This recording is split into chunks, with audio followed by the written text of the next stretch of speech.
As we get to the Word of God, last Sunday, among of you can remember the two words na aking pong tinalakay sa inyo about worship. This is what Satan will do to you and to me para lang alisin yung ating worship. The two words is Satan will come to attack you or he will come to attract you. Kita nyo yan, ha? So he will come to attack you para mapundi ka at maalis, mawala ang worship life mo sa Diyos.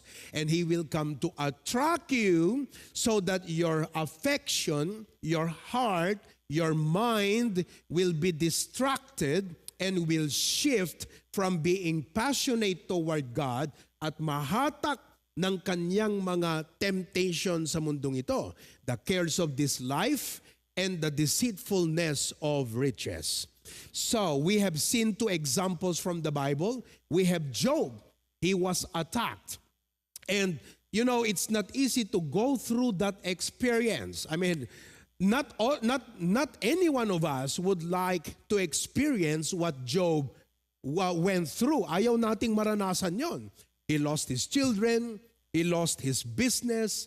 He lost his family, he lost even his own wife, and he lost his own health. But what did Job do in response to all of that? He worshiped God. In other words, Satan wanted to attack Job to remove, para tanggalin yung kanyang worship sa Diyos, but he did not win. Hindi siya nagtagumpay, mga kapatid.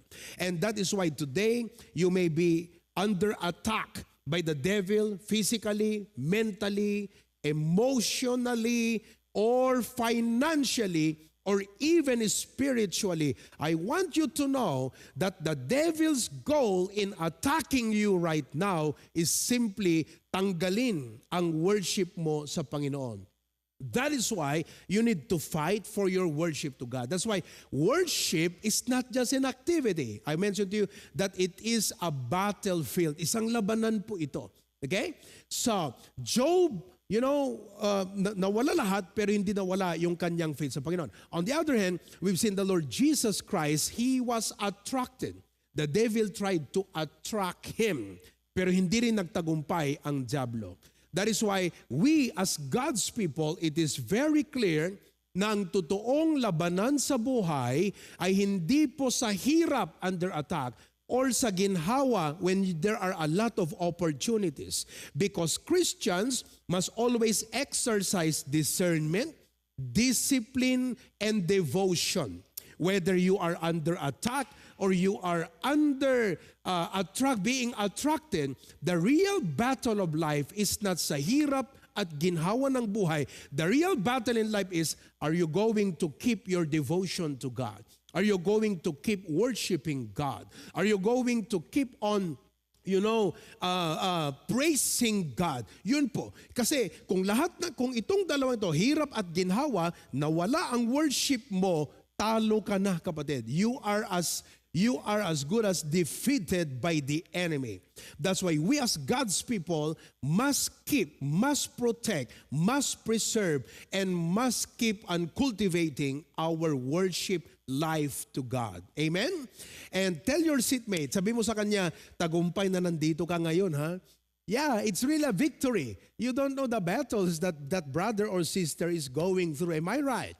Okay? May problema yan, may mga needs yan, may mga challenges yan sa buhay, pero the fact na nandito yan, kapatid, may devotion yan sa Panginoon, it's a victory. Kaya sabi mo sa kanya, praise God, kapatid, at nandito ka. Sabi mo, come on, praise God, kapatid, at nandito ka. Huwag mo lang sabihin yan na parang wala lang, ha? You really mean it from your heart with regards to what we have just learned. Okay? Now, ngayon naman, I'd like to talk to you about why we come to worship God. Why we come to worship God. Alam nyo, dati, marami sa atin hindi pala church. Tama? Or kung nag-church man, wala sa atin yung mga right reasons na mag-church. Pero praise God, when we came to know Jesus Christ, and when we started to learn the scripture, hindi lang tayo naging pala church, kundi nagkaroon tayo ng tamang reasons. We learn the right reasons why we come to church. And the primary, pag sabi primary, pinakapangunahin. The primary reason why we come to church or we gather together is to worship God. We come to church, when we come to church, we come for God. We don't come primarily for the ministry. We don't come primarily for people. We come primarily for God. And because we come for God, kasama na dyan ang ministry natin. We do the ministry for God. We usher for God. Amen? We sing for God. So when we come to church, we did not just come as a habit, but we come for God. Bakit po? Because we come to worship God.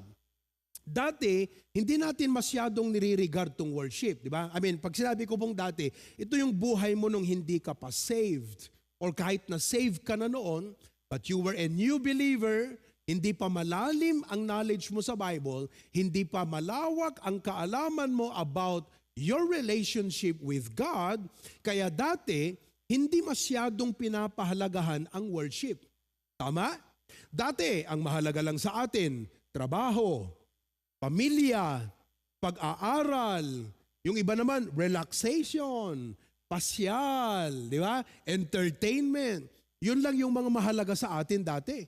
Pero nung nakilala natin ang Panginoon, nagkaroon tayo ng relasyon sa Kanya at lumalim ang ating pananampalataya sa Diyos, na-realize natin na ang pinakamahalaga sa buhay ay hindi po trabaho, pamilya, pag-aaral, o pang-personal. Ang pinakamahalaga ay yung sambahin natin ang ating Diyos. Now, let us establish that today. Why do we come to worship God? Bakit nga ba? Now, let me share with you 3 reasons. Number 1, we worship God because number 1, it is right. It is right. Tama. Well, kung may tumulong sa'yo, tama lang na mag-thank you ka. Correct? Kung may nagsakripisyo para tulungan ka, tama lang na parangalan mo, i-honor mo siya. It is only right to respect someone who is leading you. How much more, mga kapatid, that it is right to worship the God who created us. Niligtas tayo at sinusustain niya tayo. Dati, hindi natin masyadong pinapansin yan. Pero habang lumalalim tayo sa pananampalataya, nauunawaan ngayon natin na itong worship, it is right because it is our purpose in life. Tignan natin sa Revelation chapter 4 verse 11. Ang sabi diyan, okay? Thou art worthy, O Lord, o karapat dapat ka Panginoon, to receive glory and honor and power, for thou hast created all things, and for thy pleasure they are and were created. So create tayo ng Diyos not for our pleasure, hindi sa ating para sa ating sariling kagalakan. Kaya daw tayo create ng Diyos, very clear, is for His what? Pleasure. Kaya napakahalaga mga kapatid na maunawaan natin na ang ating purpose sa buhay ay hindi sa ating kagalakan, kundi magbigay kagalakan at pleasing, to please the Lord, to worship the Lord. Dati, ang alam natin na purpose ng buhay magtrabaho, di ba? Magkaroon ng pera, mabili ang gusto, at maging masaya. Yan yung alam nating purpose ng buhay. Pero nung nakilala natin ang Panginoon, na ibalik tayo sa Kanya, at nagkaroon tayo ng spiritual na kamalayan, spiritual sense of who we are before God. Naintindihan nyo yan, ha? Relationship. Nung nagkaroon tayo niyan, mga kapatid, na-realize natin na we do not live to work. Na-realize natin, we work to live. Kaya ka nagtatrabaho para may pera ka, pambili ng pangangailangan. So we work to live. And we live to worship God. We live to serve God. We live to praise God. Napakahalaga na maunawaan mo because this is the right thing in life. Huwag mong baliktarin yan. Huwag mong alisin ang isa dyan. Pero you have to put things in its proper order. That is the right thing. So you work to live. Pag hanggang doon lang, wala pa mga kapatid. Dapat may purpose ka. You work to live. And you live to serve and worship God. Kaya nga sabi kanya ni Jesus Christ kay Satan, ano sabi niya? Thou shalt worship the Lord thy God, and Him only shalt thou serve. So, you've got to establish in your mind, mga kapatid, that we work to live, not the other way. Hindi po yung nabubuhay ka para magtrabaho. Kaya po tayo feeling slave, in bondage, pressured, stressed, because as if our life is we are being given life to go to work. Hindi po. You go to work so that you can live. And you live to worship and serve God. That is the right thing. Kaya pag wala po yung worship, you're not living right. You are not doing it right. So, we worship God, number one, because it is right. Amen ba mga kapatid? Okay, number two. We worship God because of our relationship with Him. Kaya po tayo nagsasamba sa Diyos, naglilingkod sa ating Diyos because of our relationship with Him. Dati, hindi mahalaga sa atin ang worship. Hindi dahil walang oras. Hindi dahil busy. Hindi dahil walang panahon.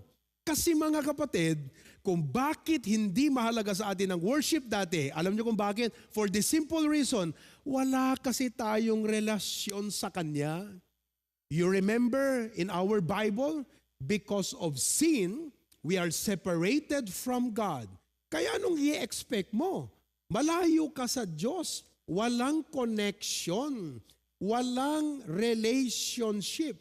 So therefore, sabi ng Bible, we have turned to its own way, we have sinned, we have transgressed. Kaya yung takbo ng buhay natin, hindi palapit sa Diyos. Yung takbo ng buhay natin, palayo sa Diyos. Pero nung makilala natin si Jesus Christ as our personal Savior, we came to Him, we trusted Him by faith, and we received the gospel. Nang nangyari sa atin, nagkaroon po tayo ng turnabout phase. Na dati, yung buhay na palayo sa Diyos, ngayon palapit na sa Diyos. Kaya dahil sa relasyon na ito, worship became a natural part of your life. Kaya alam niyo po, ang pag-worship, hindi po yan pinipilit. Mahirap talagang hatakin, mahirap hagurin, mahirap imbitahan ang tao sa worship pag walang relasyon sa Diyos. Sapagkat yung kanyang buhay pa lamang, hindi palapit sa Diyos, palayo sa Diyos, not for lack of time. Kaya, listen to this. Pag sinasabi ng tao, come to church, maki-worship ka, halika, samahan mo ka, mag-worship tayo. Sabi niya, wala akong time Next time, kung may time ako, pag hindi ako busy. Yun po, hindi po problema yung walang time.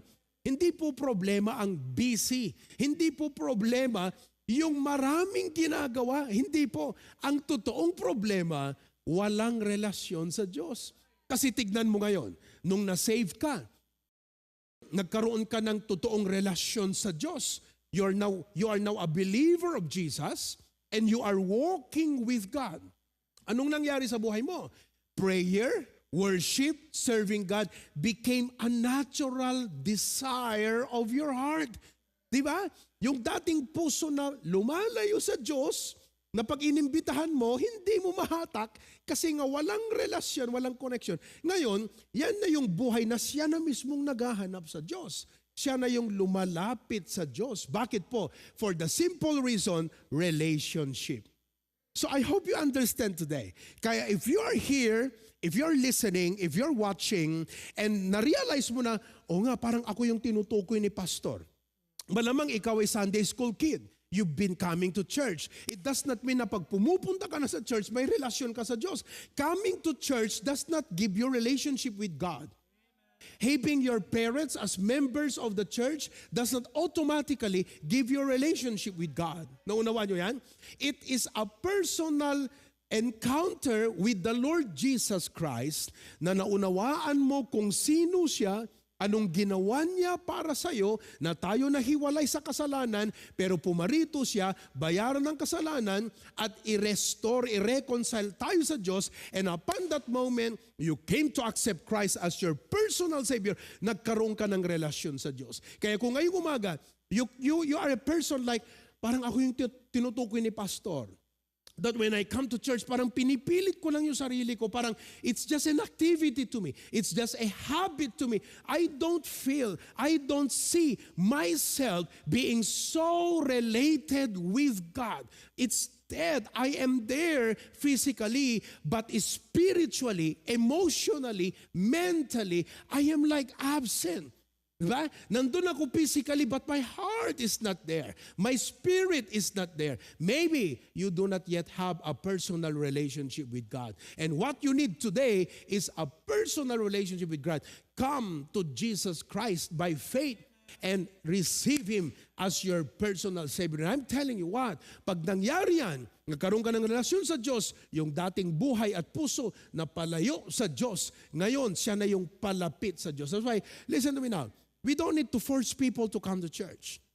If you are there, we don't need to force you to come. Hindi ka namin dapat pilitin. Kung totoong may relasyon ka sa Diyos, hindi ka dapat pipilitin. Sapagkat ikaw mismo, pipiliin mo yan. There may be some other pressing matters every Sunday like andyan yung friend mo, pero pipiliin mo pa rin ang Diyos. Nandyan ang trabaho, pipiliin mo pa rin ang Diyos. May mga offers, pero pipiliin mo pa rin ang Diyos. Why? Because of your relationship with God. So number one, why we come to worship God is number one, it is right. Nakita nyo po yung priority at purpose ng buhay. Why we come to worship God? Number two, because of our relationship with Him. May relasyon na tayo sa Kanya. Number three, the third reason why we come to worship God is because it is our response. Tingnan nyo ha? It is right because of relationship. And number three, it is our response. So tingnan nyo po, tama lang na sumamba tayo sa Diyos. Dapat may relasyon ka sa Diyos. Pag may relasyon ka sa Diyos, buhay ka spiritually. Okay? At tandaan niyo po, no matter what you do with a dead body, it will never respond. Sabi mo sa kanya, kain ka. Hindi ka kain yan, patay nga eh. No response. Kausapin mo, no response. Awitan mo, no response. Kurutin mo, no response. Suntukin mo, no response. Ihulog mo doon sa kanyang kabaw, no response. Why? Dead. That is why worship is right. Worship is relationship first. Pag may relasyon na sa Diyos, automatically, ang taong may relasyon sa Diyos, ang taong totoong ligtas, what will he do? Worship for him is his response to God. Okay? Dati, akala natin ang worship parang religious activity lang, no? Napupunta ka, attendance, tayo, upo, okay? Pagkatapos ng sermon, habang nagsisermon, tulog ka. Pagkatapos ng sermon, tayo, kanta, God be with you, peace be with you, grace be with you. Alis na tayo, right? Yun ang alam natin. But now we realize that worship is not just an activity. Worship is our response to God. Now, first of all, worship is our response to who God is. Okay? Sabi nga natin lahat, ready, go. Worship is our response to who God is. Ibig sabihin mga kapatid, ang worship, it's not about who we are. It's about who He is. Okay, let me read to you a verse in the Bible. In Psalms chapter 95 verse 6, ganito pong sabi, Psalms chapter 95 verse number 6, sabi rito, O come, let us worship and bow down. Let us kneel before the Lord our Maker. Okay, pansinin niyo yung first part. Hindi to kasama doon sa aking point, pero since nasa verse, gusto ko lang siyang i-highlight saglit. Ang sabi, "Oh come, let us worship." Dapat na yung, "Oh come," that's an invitation. Kaya pag nag-worship ka, mag-invite ka. Oh, di ba? Halika. Let's come. Come. Halika. Come is an invitation. Kaya tayong mga members, we are worshipers. Anong gagawin natin? Invite. Come. Invite your friends. Baka dito sila masave. Dito nila makilala ang Panginoon. Dito nila malaman ang plano ng Diyos sa kanilang buhay. That's why when you come to church, invite, come. Don't just ikaw lang pumunta. Sabi dito, "Oh, come." Ibig sabihin, may kasama siya. May kausap siya. "Oh, come, mali kayo. Papunta ako doon sa temple. Papunta ako sa Jerusalem. To worship God. To bow down." Sabi niya, "Come." Another thing na pinapakita dito mga kapatid is, sabi kasi ng iba, kahit naman hindi ako pumupunta dyan sa church nagwo-worship naman ako personally. Ano ngayon ito? Itong invitation na ito ay papunta sa assembly. Sabi niya, "Come." Bakit saan papunta? Doon sa assembly. Anong gagawin ng assembly ng mga people? To worship God.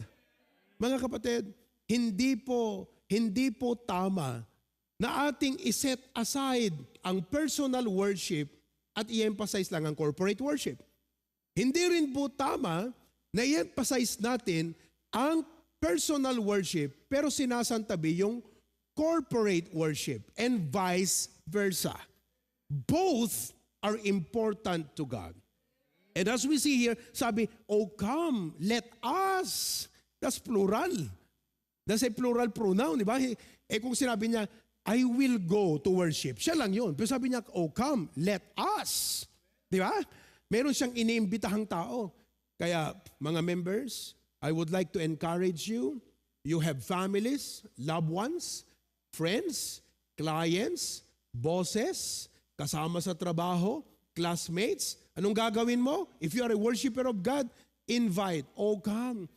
Pastor, ayaw pumunta. Hindi mo na problema kung ayaw pumunta. Ang problema mo, ine-extend mo ba yung invitation? It's no longer your responsibility whether they come or not. Pag sabi nila, "I'm sorry, I cannot come, I'm busy. I'm sorry, I cannot come. I will go somewhere else." That's not your responsibility anymore. Your responsibility is to extend the invitation. Kaya mga kapatid, hinikayat ko kayo, extend the invitation. Kaya nga, ang ginagawa ko po dito sa ating church, nagkakaroon tayo ng mga special Sunday, like Friends Sunday, so that you have a time to invite your friends. Di ba? Senior Citizen Sunday, para imbitahan natin yung mga senior citizen. Di ba? Government Official Sunday, para papuntahin yung mga government official. Ano pa? Teachers Sunday, para papuntahin yung mga teachers. Graduate Sunday. Ang dami-dami niyan. Bakit? Because I want us to realize that God commands us not only to come and worship Him, but to invite others and say, "Come, worship with us. Come, let us bow down." Sabi rito, "Let us kneel before the Lord, our Maker." Kaya, ito po, ipag-pray nyo itong bagay na to. As your pastor, I'd like to emphasize this and highlight this to you. I-emphasize ko, ipag-pray nyo mga kapatid, right now. God is talking to you, God is dealing with you. You have friend, you have someone. Anong gagawin mo? Invite them to church. Amen? Sabi mo sa katabi mo, who will you invite? Come on, ask them, who will you invite? Sinong imbitahan mo? Okay? Now, let's move. Sabi rito, bakit daw tayo pupunta na mag-worship? Sabi niya, bow down. Kneel. Bakit po? To the Lord our Maker. Nakita mo yan? Kung bakit tayo sasamba, it's because of who He is. Di po ba? Sino ba siya? Maker natin. Creator natin. Dati mga kapatid, wala tayong ganyang personal conviction that you come to worship because He is or because of who He is. Alam niyo ba yung ating mentality dati? We go to worship, we go to church, not because of who God is, but because of who we are. Let me prove my point. We did not treat, bakit mga kapatid? Kasi ganito yung ating pag-church, yung ating pag-worship sa Panginoon was always about our schedule. Di ba pag inimbitahan ka nun, be honest, kayong iba, Mga kapatid, pag sinasabi, invite nga kita sa Sunday, invite kita sa church namin, invite kita na mag-attend ng aming worship service. It will be great experience. Mabibless ka sa preaching ng pastor namin. Padasemet, di ba? I-try mo naman mag-church doon sa amin and worship God. Ano ang lagi mong sagot? Busy kasi ako eh. O kita mo? Ibig sabihin, worship life is not about God. It's about you. If I have time. Naintindihan nyo? Busy ako. May trabaho ako. Something else come up. Yung bang nag-yes ka na, di ba? Halimbawa, ito, Sabado, tinext ka. Friend, bukas ha? Sagot mo, oo. Suddenly, Sunday morning, something else come up. Anong gagawin mo ngayon? Mas mahalaga ito. Ibig sabihin, ang worship sa'yo noon is not about God. It's about who you are. If I have time. If my schedule is not busy, kung maluwang, kung maluwang ang schedule, asahan mo ako, pupunta ako. Ibig sabihin, ang terms, mga kapatid, ng worship life mo was not about who God is. It's about your schedule. It's about you, kapatid. Pero alam mo, nung masave tayo, grabe, nung nasave tayo, it's no longer about our schedule. Anong ginagawa natin? No. It's about God. Kaya pag may pumunta, biluin mo, halimbawa, Sunday morning, dumating yung auntie mo, dumating yung uncle mo, pinsan mo, sabi niya, nakabis kayo saan kayo pupunta? Punta po kami sa church, magsamba po kami sa Panginoon. Next time na, ipag-drive mo muna ako, pupunta tayo. Sorry, uncle. Dati mga kapatid, sasabihin mo, if ile-let go mo yung worship teka, mag-base lang ako O sige, O tayo na. You see? Pero because your worship suddenly became who God is. Siya yung maker ko, siya yung creator ko. Priority siya sa aking buhay. Siya yung talagang first sa aking buhay. Kaya pagdating ng Sunday, sinasabi mo, Lord, you are the most important person not only in the universe, but in my life. Kaya no matter what comes up on a Sunday morning, whether problem or friends or neglect, invitation or ano man yan, pwede kong isantabi yan. Why? Because worship life is no longer about me, not my turn. It's about you. Yan po ang dapat nyong ma-realize. Kaya hindi po mahirap ituro ang worship sa isang Kristiyano na naunawaan niya na that worship is not about him, but about who God is. Automatic yan, priority. He comes Sunday morning, he will wake up early at sasabihin niya, Lord, you are the most important person in my life. Kaya, ang Sunday, non-negotiable. Why? Because I'm going to worship God. Why? For who He is. Amen? Pangalawa, not only that worship is our response to who He is. That's why it is all about Him, not about us. His term, not us. He is our maker, our creator. Number two, it is our response. Okay? Worship is our response to what God desires from us. Okay? Tandaan niyo po yan, ha? Worship is our response to what God desires. May desire pala ang Diyos. May gusto pala siya sa atin. Now, dati, nung wala pa tayong relasyon sa Diyos, malayo pa ang buhay natin at palayo sa Kanya, ano lang yung nakikita natin when it comes to God? May kailangan ako sa Diyos. Di ba? Ito yung mga time, mga kapatid, na sakalang tayo pupunta pag meron tayong matinding pangangailangan. Magsisimba, magkakapilya, mag-church, pag malapit ng board exam, naku, gabi-gabi yan, magsisimba. Di ba? Ganon tayo dati. Parang yung paglapit natin sa Diyos is not really to worship God. We come not as a worshiper, we come as a consumer. Naintindihan nyo yan? Mindset yan eh. You see? Kaya i-correct natin. Kung dati po, pupunta lang tayo sa church sapagkat meron tayong matinding kahilingan sa Diyos. May pangangailangan tayo. Na pag nakuha na natin yung gusto natin, wala na naman sa church. Babalik na naman yan pag alam mo na kaagad damang kasapulan na dito iti apon. Mga kapatid, hindi ko po sinasabi ito to condemn or even to judge you.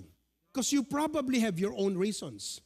But whatever are your human, realistic reasons are, it is never right that you consider yourself a worshiper of God na ganun po ang ating mentality at mindset at attitude sa Diyos. That we only come to church pag malapit na yung board exam natin, may gusto tayo, may kailangan tayo sa Kanya, na pag nakuha na natin yung gusto natin, wala na naman tayo. Napakaganda po nang matutunan natin itong John 4:23. Tingnan niyo, John 4:23. Tingnan niyo sabi ng Bible. The Father, our Father, seeketh, naghahanap. So mayroon siyang gusto. Okay? Siyempre pag naghahanap ka, may gusto ka, right? Gusto mo yun. So, the Father seeketh such to worship Him. Alam mo hinahanap ng Diyos? True worshipers, not consumers. Consumers are people who only come because they want something. They come because they need something. While it is true that we can come to God and present our needs, but when was the time that you came to God not simply because meron kang kailangan sa Kanya, but you came because you worship Him? Kasi po, ito yan tayo may kailangan sa Diyos, may gusto. Pero base sa ating binasa, ang Diyos may gusto din. May bibigay ba natin yan sa ating Panginoong Diyos? There are many things that we want from God. We want His help. We want His provision. We want His protection. We want His blessings. And God, because very gracious, binibigay niya when we ask. But the question is this, honestly, we often ask God for what we want. But do we give what God wants? Worship is not coming to get what you want. Tandaan niyo po. So worship, we come to worship in response to what He desires. Hindi po yung pupunta tayo because of our desires.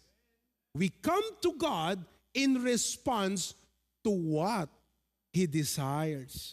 So when you come to church, do not come with a consumer mentality. Punta ko ron, ano makukuha ko doon? No. Come as a worshiper.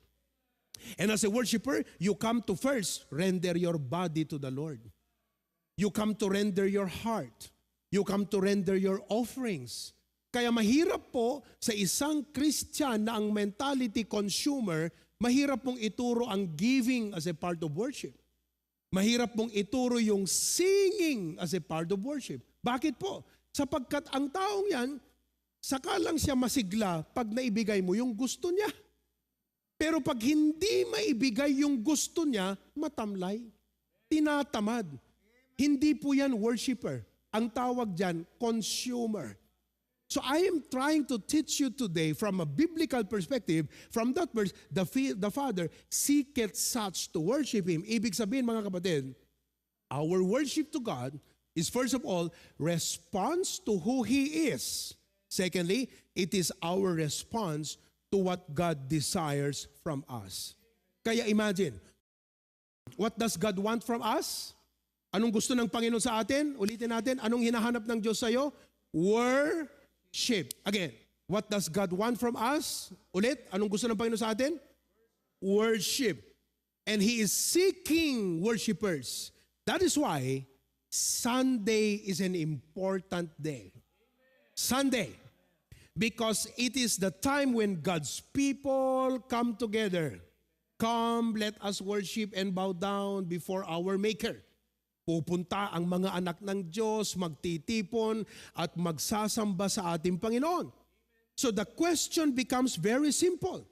Kung ang Diyos ay naghahanap ng worshiper, where should we be? Kung hinahanap niya yung kanyang mga worshipers, Nasaan ka dapat pag Sunday? Right? Ikaw ba'y dapat nasa mall? Wala dapat tayo sa mall. Wala dapat tayo sa beach. Wala ba dapat tayong nakikipag-negotiate ng business? When God is seeking the worshipers, where are they? Nasaan sila? Nandun sa mall, nakikipag-negotiate ng negosyo, nakikipag-close deal, andun sa bukid, andun sa trabaho, nag-overtime, andun sa eskwelahan, gumagawa ng project kasama ang kanyang mga classmates. Nasaan yung worshiper ng Diyos? Nasaan? If God is seeking for worship, we should be in the church.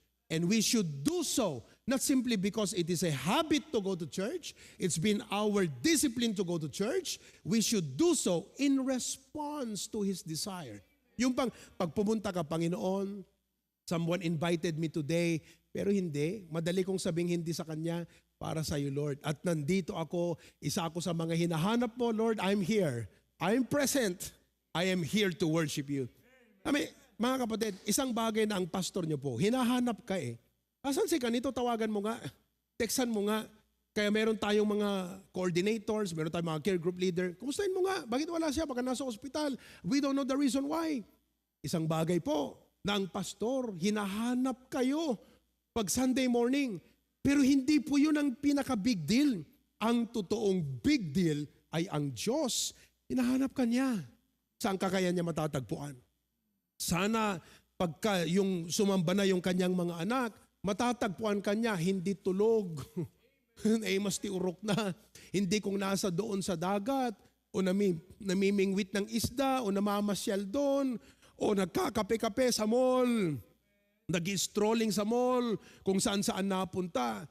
God is seeking worshipers. So I hope you understand today na tayong mga anak ng Diyos, worship is our response to His desire. Number 3, not only that, but worship is our response to what God continually does for us. Tandaan niyo po ulitin ko. Una, yung worship ay response natin sa kung sino siya. He's our maker. Pangalawa, our worship is our response to what God desires. So, wala tayo doon sa consumer mentality. Hindi ka magiging worshiper pag ganun ka. Ang worshiper, alam niya kung anong gusto ng Diyos at kaya niya ibinibigay yon sa Kanya.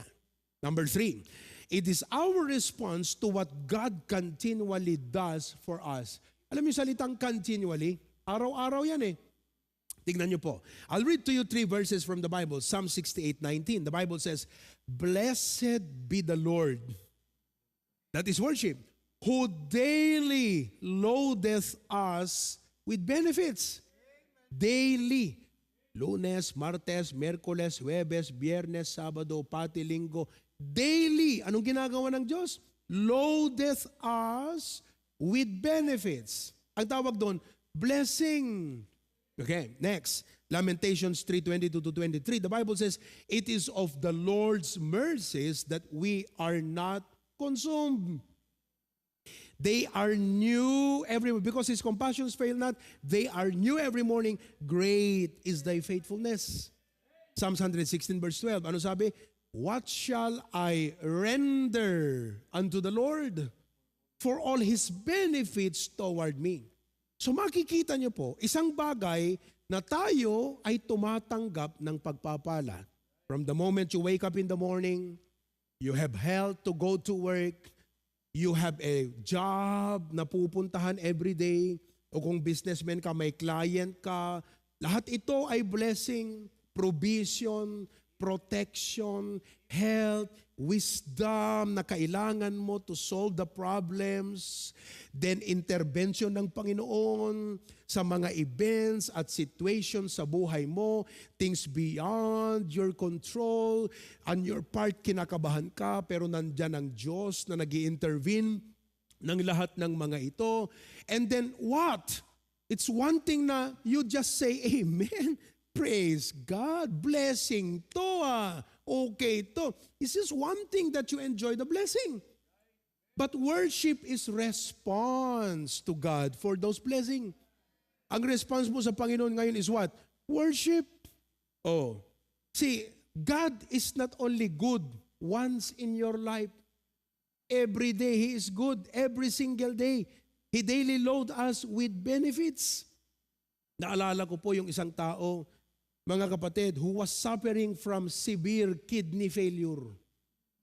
For years, he had to undergo dialysis several times a week para lang siya ay mabuhay. His life was very limited. Strength very weak. Every day was difficult.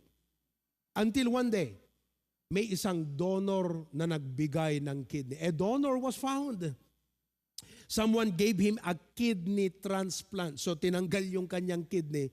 Pinalitan ng bagong kidney.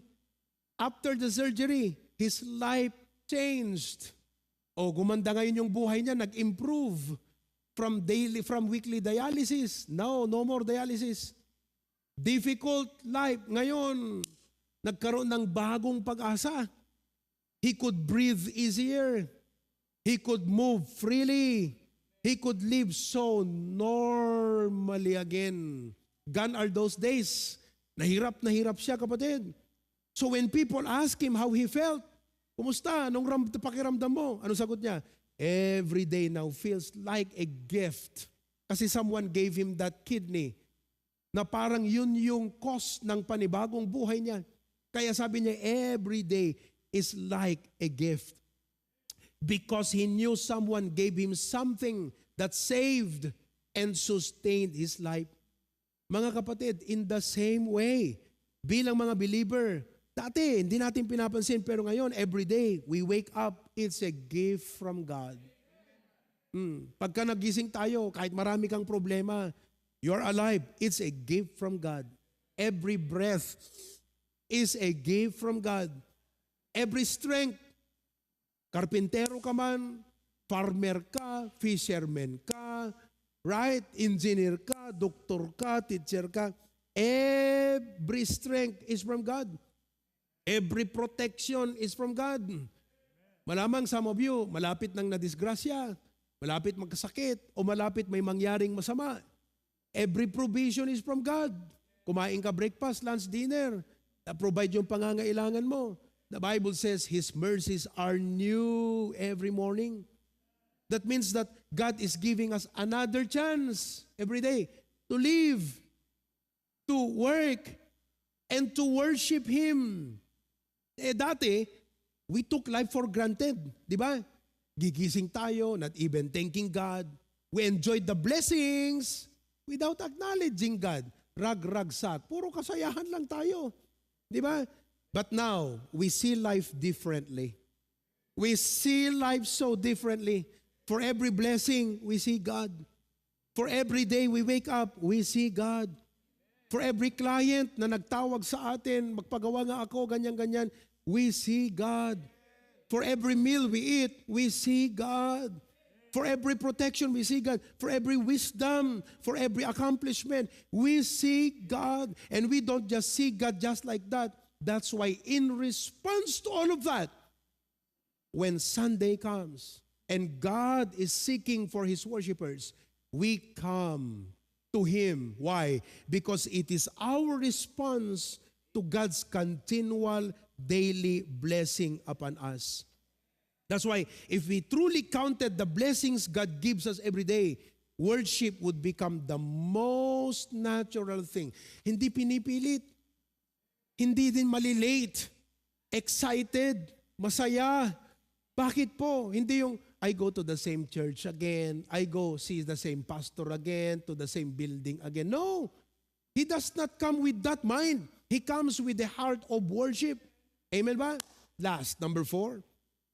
Worship is our response to who He is. Worship is our response to what He desires. Worship is our response to God's continual blessing. Number 4, last, pinakamahalaga. Worship is our response to God's saving grace. Sino sa inyo ang ligtas? Taas ng kamay. Saved. Masaya na ikaw ay saved. Na-appreciate mo ang sacrifice ni Jesus para sa iyo. Ang pagmamahal niya. Naunawaan mo yung gospel. Alam mo, listen to me, pag totoong ligtas ka, pag totoong tumanggap ka sa Ebanghelyo, itong mga words na to, they mean a lot to you. But if you're not saved, they mean nothing to you. They are just knowledge. They are just a knowledge. Pero kung ligtas ka, it's an experience to you. Naranasan mong pinatawad ka, minahal ka ng Diyos, naramdaman mo, naunawaan mo yung kanyang ginawa para sa'yo. And because of that, it is our response to God's saving grace. Romans chapter 12, verse 1.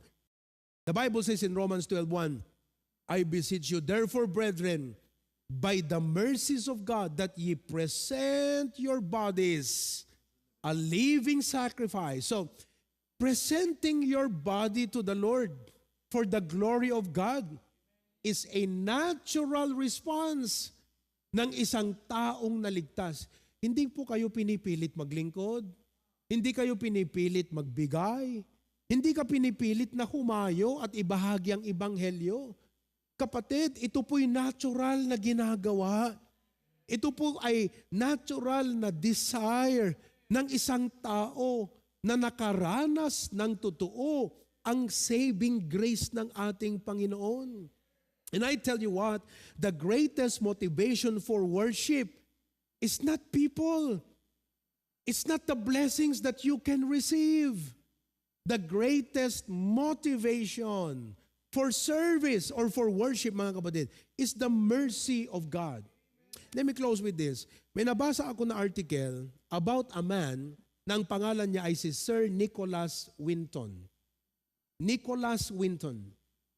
During the Holocaust, when millions of Jews were murdered and killed during the time of the Nazis, these Nazis were taking Jewish families. Alam niyong ginawa po ni Sir Nicholas? Nag-organize po siya, tumulong po siya na i-organize yung mga tren. Oo. Para secretly isakay yung mga bata. And you know how many children he helped during the Holocaust? 669 children.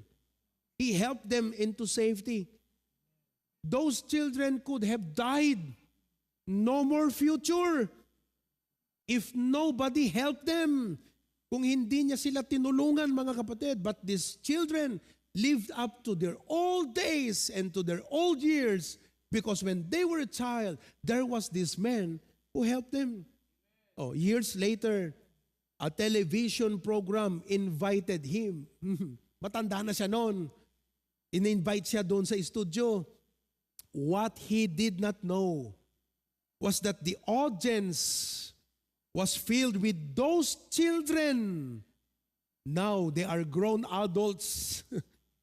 Matatanda na po sila. One by one, they stood up. All around him were people na ang kanilang buhay ay kanyang iniligtas. At dahil sa kanya, they stood up to honor him. They were grateful. Ikaw ba naman yung isang bata na, di ba, alam mo na niligtas ka ni Sir Winston, talagang sasabihin mo. Kaya nga, nung mga comments, sabing ganyan, that man is a legend. Di ba? He is a hero. And all of them said, because they knew him, sabi na, if not for this man, we would not be alive.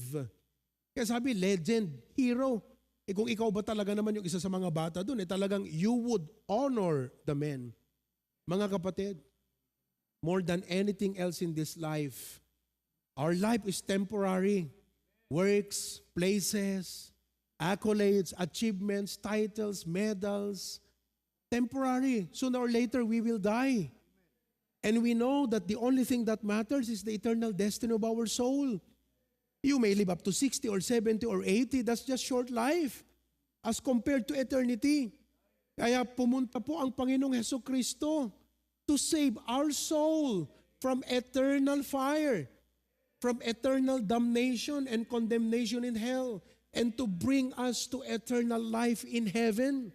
Yan ang ginawa ng Panginoon. He is more than a Nicholas Winton. Jesus did not just save us from physical death. He saved us from eternal judgment, from our sins. And He gave His life. He did not just help us get saved. He literally gave His life para tayo po ay maligtas. And I tell you what today, listen to me. You may have concerns, you may have problems in life, you surely need God's help for you, you surely need God's wisdom for you, you surely need God's provision for you. Pero listen to me, do not take that as your basis only in worshiping God. Pag hindi niya man nasagot ang panalangin mo, according to what you want, meron siyang ibang plano sa buhay mo, hindi yan. Ang pinakapangunahing dahilan kung bakit tayo nagsasamba sa Diyos. May bunga ang pananim o wala. May anak ang mga baboy natin o wala. Maraming itlog yung mga manok natin o kaunti. Nakapasa tayo sa exam o hindi. These are not the determining factors of life. But we are worshipers of God by the simple, primary, fundamental reason na tayo po ay niligtas. Just like those people in the studio, they stood up, not because the man gave them money, not because the man gave them house, not because the man gave them clothes, but simply because the man saved their lives. Kaya tayo mga kapatid, bago nating i-level ang Diyos sa mga pangyayari ng buhay natin, listen to me, we are worshipers of God. And by being worshiper, in response, kaya tayo worshipers of God is because of God's saving grace. Before we were saved, hindi natin naintindihan itong mga mercy. Kaya pag pumunta ka sa church, masyado kang, human-oriented, carnal thinking, niisip mo yung trabaho mo, habang nagpipreach si pastor, ang tagal-tagal naman, kailan kayo makakauwi, ang ganitong oras. Pero now, wala na yun. It's a different perspective of life. Amen? Na-amaze tayo sa biyaya ng Panginoon sa atin. He forgave our sin. He gave us eternal life. He made us His children. And every time we remember His mercy, every time we remember His grace, the natural response of our heart is only one word: worship God. Worship, worship, worship. Na Panginoon, kahit mahirap ang pinagdadaanan ko ngayon, temporary life lang yan. Mahalaga niligtas mo ako at nandito ako na magpupuri at sasamba sa iyo. Amen? Panginoon, hindi mo sa akin binigay yung position na yon. Temporary lang yan, position lang yan. But I am a worshiper, not because of the blessings only. But I am a worshiper for the sole reason that you have saved my life. Kaya mga kapatid, listen to me. Of all the things I talk about today, why we come to worship God, at the end, isa lamang po ang prayer ko bilang pastor sa ating lahat, that we renew our commitment to become true worshipers of God. That when we come to worship God, it's not in our own term. Hindi yung parang tayo pa yung kinakailangang suyuin ng Diyos. Tayo pa yung kinakailangang pakiusapan ng Diyos. Pwede ba magsamba ka sa akin sa linggo? Lord, wala akong time. Mga kapatid, hindi ganun ang true worshiper. Ang true worshiper, he will set things aside. And what happens? Worship will become his priority, number one. Worship will become your priority. And worship will become your purpose. Na Panginoon, I do not live to work, to become rich, to feed my ego and become proud and tell to the world of my achievements. No, no, no, no. Our purpose of life is to go to work, to live, and we live to worship and serve God. So, i-renew natin yung commitment natin that worship is our purpose. Worship is our priority. And that worship must become our passion. Passion kasi nga po, ito yung gratefulness ng ating puso. It comes from a grateful heart. When you remember the cross of Jesus Christ, when you remember the mercy of God upon us, when you remember how God has blessed and sustained us, our heart naturally will say, "Bless the Lord, O my soul." Pag nakita mo ang greatness niya, Creator, bless the Lord, O my soul. Pag na-realize mo yung mga daily benefits, bless the Lord, O my soul. But even without all of these things, just the mere fact na ikaw ay kinahabagan ng Diyos, niligtas ka mula sa eternal damnation of hell, and gave you eternal life in heaven, you cannot help but say, "Bless the Lord, O my soul." And worship becomes the joy of your life. Hindi na po yung pera ang joy of life mo. Hindi na po yung titulo, hindi na po yung mga medalya, mga trophies. Ang joy na ng buhay mo is just to worship God. It became your purpose, your priority, and your passion in life. Mga kapatid, listen to me. That is real worship. Remember, God is looking for true worshipers. We as His children, tumanggap at naligtas, tayo po ang inaasahan niya. Kaya sa umagang ito, sana po, tanggalin na natin yung espiritong napipilitan. Alisin na po natin yung espiritong tinatamad, espiritong matamlay, espiritong pagod na sa ating ginagawa. Sana na-revive, na-renew yung ating strength at passion sa Panginoon and say, "God, I would like to worship you again. I would like to be a true worshiper." Makita mo sa akin ang priority. Makita mo ang passion ng aking puso. And all of God's people say, Amen. Every head be bowed, every eye be closed. In response, dito sa ating message ngayong umaga, I just want you to pray. Just want you to say what's in your heart. In response, dito po sa ating mensahe ngayong umaga. Then I'm going to lead us all in prayer. I mean, you need to ask God for forgiveness sapagkat nandun ka sa isipan na worship was according to your own terms. It was not ever about God. When you have time, when you're available, tapos pinangangatwiranan natin, "Pagod ako eh. Time ko namang magpahinga ang linggo eh." You see, for you, worship was about you. If I have time, the term was on you. Now you realize the term is on God. Siya dapat yung dahilan. Hindi yung kung may time ka. Hindi po, siya yung dahilan. So you would set things aside, wayaan ang schedule mo so that you will prioritize worshiping God.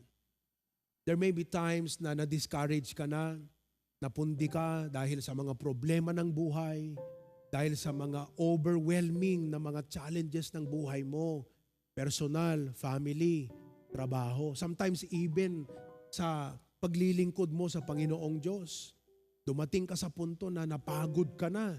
Diba? You've got to renew your heart today and say, "God, I don't want to grow weary.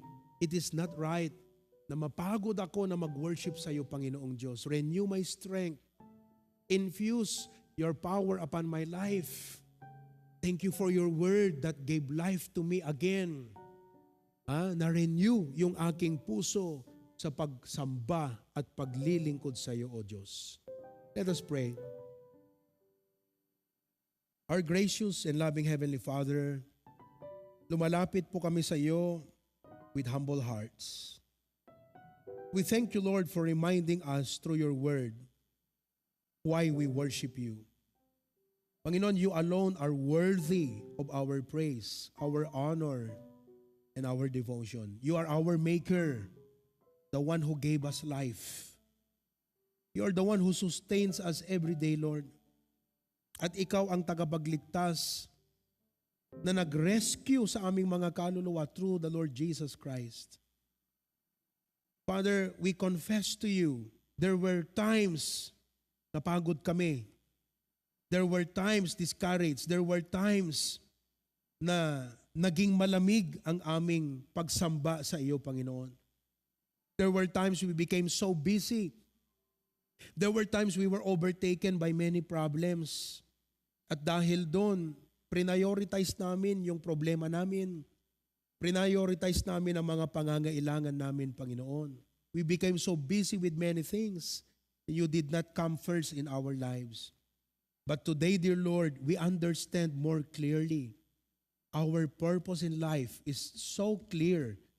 We work to live, and the purpose why we live is to worship you. We don't live for our needs. We don't live for work.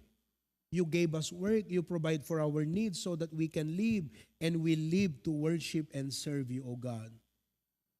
And that you created us for your glory, and that you are seeking worshipers. You bless us every day, and that you save us through your Son, Jesus Christ. Help us, Lord, that worship, Panginoon, will become the passion of our lives. Lord, may worship become our purpose. Hindi po yung pagpapayaman ng pangarap namin. Hindi po yung maabot ang mga makamundong bagay ang pangarap namin. Kundi yung purpose na create mo kami, sinave mo kami, so that we will use our lips and our lives and our body to worship you and serve you, O God. When Sunday comes, may we gladly come to the house of worship. May we come gladly with our brethren and say, bless the Lord, O my soul. Thank you, Lord, for your mercy. Thank you for your grace. Thank you for the salvation we have in Jesus Christ. Thank you, Lord, that through this preaching, hindi po kami na-entertain. Kami po ay na-exhort. Kami po ay na-admonish. At kung ano man ang mga realizations namin ngayon, Panginoon, nawa po ay magbago ang aming buhay. Mas magbago pa ang aming worship, not for worse, but for the better. And I pray that you bless the whole HBBC family. May we be a worshiping church, singing praises to you. Na-enjoy po naming magsakripisyo para sa iyo. Na na-enjoy po naming ibigay ang para sa iyo. Time, talent, and treasure. Na na-enjoy po naming makasama ang mga kapatiran na umawit ng papuri sa iyo. Lord, I pray that you bless, Lord. Thank you for this series of message. In Jesus' name we pray. Everyone says, Amen and Amen. To God be the glory. Sana po, itong message na ito ay hindi lang siya naging knowledge sa inyo, but will transform your life. And looking forward in the coming Sundays, may pagbabago po ang ating pag-worship. You'll come on time, you'll come more happy, you'll come more prepared, you'll come not as a consumer thinking of what you can get, but you come as a worshiper thinking of how you can render your worship to God. And amen po. So in the coming Sundays, I will discuss more about how we should worship God. Okay? Maraming salamat. To God be the glory. God bless you.